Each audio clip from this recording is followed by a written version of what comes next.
Hello guys, welcome back to പുതിയ radio. ഇന്നാണെങ്കിലോ രാവിലെ തന്നെ ചേട്ടൻ മുടിയിട്ടാൻ പോകട്ടോ. നമ്മളാണെങ്കിലോ അങ്ങനെ ഒരു സ്ഥലം വരെ പോവാണെങ്കിൽ വെയിലൊക്കെ പോവാണെങ്കിൽ മുടിയിട്ടില്ലെങ്കിൽ ഒരു സുഖം ഉണ്ടാവും. അങ്ങനെ വെയിലൊക്കെ കൊണ്ട് മുടിയിട്ട് നമ്മളാണെങ്കിലോ ഒരു തേങ്ങാക്കോലി പാക്ക് ആക്കിയിട്ടില്ല. പോണേന്റെ 5 മുമ്പിൽ ഒരു തെരച്ചിലുണ്ട് മോനെ. ഒരു തേങ്ങാക്കോലി കിട്ടൂല, എന്നാലും അതിന്റെ ഒരു ഫീലിംഗ് ഉണ്ട് മോനെ. അങ്ങനെ കിട്ടിയത് കൊണ്ട് പെരയിറങ്ങി. അങ്ങനെ വണ്ടി കത്തിച്ചാണ്ട് ബസ് കയറിക്കണം. അങ്ങനെ പോയി അരീക്കോട് എത്തിക്കണം. അവിടുന്നാണെങ്കിലോ നമ്മളെ വീഡിയോസ് കാണുന്നുണ്ട് പറഞ്ഞ ചേങ്ങായി നമ്മളെ അടുത്തേക്ക് വന്നിക്കണം. ഇതാണെങ്കിലോ വേറെ തന്നെ ഹാപ്പിനെസ്. അങ്ങനെ നമ്മളെപ്പാണെങ്കിലും നമ്മൾ റിഷാൽക്കും ജോയിൻ ചെയ്തിരിക്കണം. അവിടെ നിന്നാലും 3 പാടെ കൂടിയിട്ട് വയനാട്ടിൽ ബസ് കയറിക്കണേ. ബസ് വന്നപ്പോഴല്ലേ ഒരു ജാതക്കിൽ ആൾക്കാർ വെയിറ്റിംഗ് ചെയ്യും. അങ്ങനെ ബുക്ക് ചെയ്തിനി, അതിനോട് കഴിച്ചില്ലായി. അല്ലെങ്കിൽ വയനാട് വരെ ഒറ്റക്കാലം നിൽക്കുക. അതിലാണ് പിന്നെ നമ്മള് വീഡിയോ എടുത്തപ്പോ എല്ലാം കണ്ടറിഞ്ഞാണ് കണ്ടക്ടർ ലൈറ്റ് ഒക്കെ കിട്ടുന്നത്. എന്താ ലൈറ്റ് വെച്ച അങ്ങനെ പോയി അന്തേക്കണ്.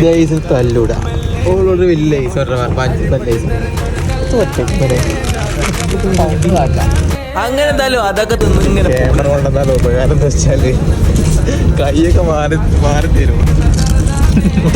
അതിന്റെ അടി കൂടെ ക്യൂട്ട്നെസ് വാരിയാണ് റിഷാദ് ഖാൻ. അങ്ങനെ തന്നെ നമ്മള് പോയി മാനന്തവാടി. നിങ്ങൾ ഈ കടല നോക്കിണ്ടോ? എന്താ ടേസ്റ്റ് അറിയും? പ്രമോഷൻ എന്നല്ല, ടേസ്റ്റ് കൊണ്ട് പറയാം. ഞാനിപ്പോ ഈ കമ്പനി ഏറ്റെടുത്താലും ആലോചിച്ചു. അങ്ങനെ കുറച്ചേരം പോസ്റ്റ് ചെയ്യുന്നപ്പോഴാണ് നമ്മൾ അച്ചപ്പിക്കും ആൻഡ് ആദിൽക്ക് നമ്മളെ പിക്ക് ചെയ്യാൻ വന്നത്. അങ്ങനെ എല്ലാം പാടെ ഓന്റെ പെരീക്ക് പോയി. അങ്ങനെ അവന്റെ പെരീക്ക് എത്തിയപ്പോഴാണ് 2 ഷിണ്ടറ കുട്ടന്മാര് വെയിറ്റ് ചെയ്യണുണ്ട്.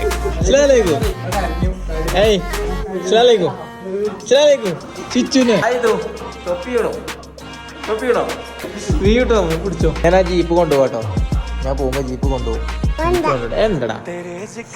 വന്നപ്പോഴുള്ള മുണ്ടാക്കളെ നിങ്ങൾ നോക്കണ്ട. പിന്നെ അങ്ങോട്ട് എന്താ സംഭവിച്ചതെന്ന് പോലും അറിയില്ല. എനിക്കാണെങ്കിൽ അങ്ങനെ തന്നെ കണ്ട കടിച്ചു തിന്നാ മതിയോ. ഇവരെ ഞാൻ സത്യം പറഞ്ഞ ഫസ്റ്റ് ടൈം കാണുന്നത്. ഇത്രക്കും പെട്ടെന്ന് കമ്പനി ആവുന്ന നമ്മള് വിചാരിച്ചില്ല. അയാളാണ് പിന്നെ ഫുഡ് കഴിക്കാനായത്. അങ്ങനെ എല്ലാരും കൂട്ടിയിട്ട് ഫുഡ് കഴിക്കാനും പോയി. നമ്മൾ അതിൽക്കാരനും മറ്റേ സ്പെഷ്യൽ വയനാടൻ ബിരിയാണി. അങ്ങനെ എന്നാലും അത് കഴിക്കുന്നുണ്ട്. സൈഡിലാണെങ്കിലോ ആയതും അംദാനും കഴിക്കുന്നുണ്ട് കേട്ടോ. അങ്ങനെ എന്നാലും നമുക്ക് ചെറിയൊരു വർക്ക് ഉണ്ടായിനി. അങ്ങനെ അതും കഴിഞ്ഞ് നമ്മള് കടന്നേ.